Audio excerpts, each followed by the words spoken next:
یہ جو منتخب احادیث نامی کتاب ہے، تو اس کتاب پر جو تحقیقی کام ہوا ہے، اس کا ترجمہ وغیرہ جو ہوا ہے، وہ در حقیقت مولانا سعد صاحب کا کیا ہوا نہیں ہے، بلکہ یہ کسی اور کا کیا ہوا ہے۔ تو جب یہ کسی اور کا کیا ہوا ہے تو مولانا سعد صاحب کا نام کیوں اس پہ لکھا رہتا ہے؟ تو اس حوالے سے صحیح بات کیا ہے وہ عرض کر دی جائے تو جواب میں عرض ہے کہ مجھے تو اس حوالے سے تحقیق نہیں ہے کہ یہ جو کتاب ہے منتخب احادیث، اس پر جو تحقیق کام ہوا یا اس کا ترجمہ وغیرہ جو ہوا وہ مولانا شاہ صاحب نے کیا ہی نہیں، تو مجھے تو معلوم نہیں ہے۔ البتہ اس پر ایک تفصیلی گفتگو موجود ہے مفتی عبدالباقی اخون زادہ صاحب کی۔ مفتی عبدالباقی صاحب جو ہیں وہ معتبر عالم دین ہے ظاہر ہے، اور جو اس کتاب پر منتخب احادیث پر جو تحقیقی کام ہوا، جس ٹیم نے تحقیقی کام کیا تھا تو اس ٹیم کے وہ رکن رہے ہیں، اور ایسے ہی جن لوگوں نے ترجمے کا کام کیا تھا تو اس ٹیم کے بھی وہ رکن رہے ہیں، تو ان کی گفتگو موجود ہے، آپ اس کو سماعت کر سکتے ہیں، اس سے انشاءاللہ بات واضح ہو جائے گی۔ بسم اللہ الرحمن الرحیم۔ مفتی عمران صاحب، یہ 1998 کی بات ہے جب باقاعدہ مشورے سے یہ بات طے ہوئی تھی کہ فضائل اعمال پر کام کیا جائے، اور کراچی میں اس زمانے میں ہمارے بڑے مفتی زین العابدین صاحب رحمہ اللہ، بھائی یامین صاحب مدظ اللہ علی، اور مولانا عبدالہادی صاحب رحمہ اللہ، ان حضرات نے باقاعدہ ایک کمرے میں ہمیں بلایا اور ہمارے ذمے یہ کام لگایا کہ آپ فضائل اعمال کی تخریج اور تحقیق کا کام کریں، اور پھر تقریباً 1 سال تک ہم یہ کام کرتے رہے، اور تقریباً فضائل اعمال کا کام ہم کر چکے تھے۔ ایک نظر ثانی کا کام رہ گیا تھا، وہاں سے مولانا مفتی عبداللہ کلام صاحب، مولانا بلال صاحب اور مولانا عمر فاروق صاحب کی سرکردگی میں ایک جماعت بنی، جنہوں نے باقاعدہ منتخب احادیث کے اس کام پر کام شروع کیا۔ موجودہ جو منتخب احادیث کی کتاب موجود ہے، اس کتاب میں مولانا یوسف صاحب رحم اللہ کی جو اپنی جمع کردہ روایات ہے وہ بمشکل 10% بھی نہیں ہوں گی۔ یہ سب اسی جماعت نے جمع کیے ہیں جس جماعت کا میں بھی حصہ رہا ہوں، اور یہ تینوں ساتھی بنیادی تھے، اور 1 سال کے لیے انہوں نے باقاعدہ تبلیغی اپنے مشاغل سے چھٹی تک لے لی تھی اور یہ بیٹھے رہے، اور بہت سارے علماء کراچی کے ان کے ساتھ لگے رہے، راتیں بھی ہم نے گزاری مدرسے میں، اور یہ کام ہوتا رہا۔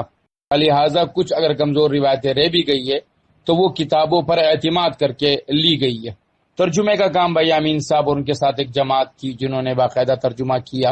اور مولانا سعد صاحب صرف 1 ہفتے کے لیے آئے تھے جب کتاب باقاعدہ تیار ہو کے احادیث کے اعتبار سے بھی ترجمے کے اعتبار سے بھی بالکل مکمل تیار ہوئی تھی، اور مولانا سعد صاحب نے آ کے ایک نظر اس کتاب کو دیکھا ہے۔ نہ اس کے حدیث کی جمع کرنے میں مولانا سعد صاحب کا کوئی ہاتھ ہے، نہ اس کے ترجمے میں ان کا کوئی ہاتھ ہے، صرف ایک سرسری نظر انہوں نے ڈالی ہے۔ وہ مدرسہ عائشہ کا جو کتب خانہ تھا وہاں ہوتے تھے، اور بھائی فہیم صاحب دہلی والے ان کی خدمت میں ہوتے تھے، اور بھائی سکندر صاحب ہمارے کراچی والے ان کے لیے کھانے پینے کا انتظام کرتے تھے، اور یہ ساری جماعت ہماری ان کے ساتھ ہوتی تھی۔ چونکہ میں ترجمے کے کام سے میرا کوئی تعلق نہیں تھا، لہٰذا ان کو جب خبر ہوئی تو وہ وہاں سے رائے سے تشریف بھی لائے تھے ملنے کے لیے، اور غالباً مجھے یاد نہیں ہے بات پکی، کیونکہ یہ 98-99 کی بات ہے کہ یہ 99-2000 کی بات ہے کہ مولانا کا پھر بیان ہوا تھا مدنی مسجد میں کہ نہیں، 12 مولانا 1 ہفتے کے بعد چلے گئے۔ تو یہ کتاب مولانا کی تو ہے نہیں، اور یہ کتاب مولانا یوسف صاحب کی بھی نہیں ہے۔ ہاں یہ کہہ سکتے ہیں کہ اس کا جو خاکہ ہے، اس کا جو آئیڈیا ہے، وہ مولانا یوسف صاحب کے اس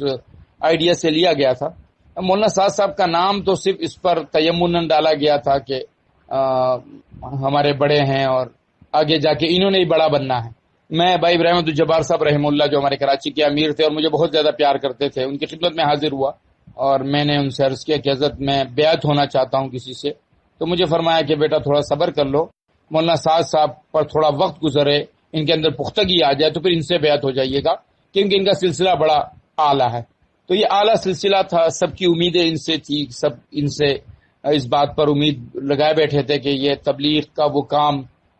جو حضرت جی رحم اللہ کے بعد تھوڑا سا، اور حضرت بھائی عبدالوہاب صاحب کی عمر کے ہونے کی وجہ سے تھوڑا سا ایک کمزوری کی طرف نہ جائے، تو سب کو امیدیں تھی، لیکن حضرت نے ساری امیدوں پر پانی پھیر دیا، اور اس پر مستزاد یہ ہے کہ اب ایسی چیزوں کو اپنی طرف متوجہ کرنا، میں تو سمجھتا ہوں کہ اللہ رب العزت کی طرف سے فیصلہ ہوا، پھر 2000 کا اجتماع جو کراچی کا بینس کالونی میں ہوا تھا، اس میں اس کتاب پر پہلی مرتبہ اختلاف ہوا، پھر 1-2 سال تک یہ ہمارے رائیونڈ کے کتب خانہ فیضی سے یہ کتاب چھپتی بھی رہی ہے، اس کے بعد اس کا چھپنا بند ہو گیا۔ تو یہ کتاب مولانا سعد صاحب کی کتاب ہے ہی نہیں، یہ نہ اس کا ترجمہ مولانا نے کیا ہے، نہ اس کی احادیث مولانا نے نکالی ہے، اور نہ اس کا آئیڈیا مولانا کو تھا۔ مولانا تو صرف آئے تھے ایک برکت کے لیے، سرسری نظر ڈالنے کے لیے، لہذا اس کتاب کو پڑھنے والا اور اس کتاب کی مخالفت کرنے والے وہ دونوں ناسمجھی میں کر رہے ہیں۔ جو مخالفت کرے وہ سمجھ رہے کہ مولانا سعد صاحب کی کتاب ہے، جی نہیں، یہ مولانا سعد صاحب کی کتاب نہیں ہے، یہ احادیث صحیحہ سے